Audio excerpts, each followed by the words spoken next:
जी भाई नाम बता दो। विजय यादव जी की तरफ से भैया पुरस्कार आया है और सोनू यादव जी के भैया की तरफ से पुरस्कार आया। कहना है कि आज यादव का झंडा लहराया है, आज यादव का झंडा लहराया है, मेरा यादव समाज सर्व छाया, मेरा यादव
सभी को मदद करता है और अपने हक के लिए, हक दिलाने के लिए, अधिकार के लिए कहीं भी टकरा जाता है भैया तो कहना है हमारे फूल उठाकर देख लीजिए, चाहे भगवान श्री कृष्ण हो या वीर बहादुर लोरिक भगवान हो, किसी का भी इतिहास देख लीजिए, सबों ने समाज के लिए बहुत कुछ किया है। कहना है क्या,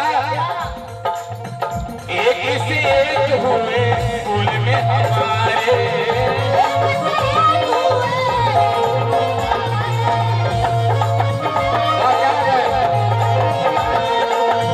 देश के गौरव और राष्ट्र के सितारे,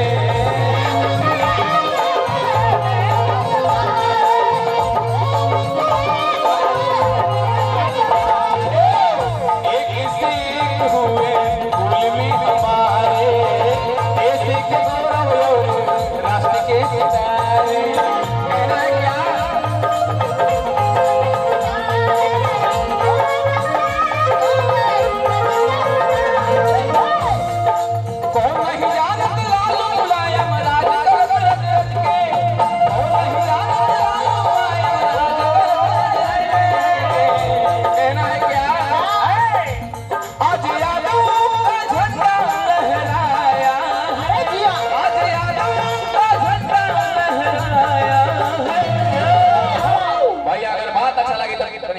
ताली बजा के साथ देगा। कहेगा बेटा कि मेरा यादव समाज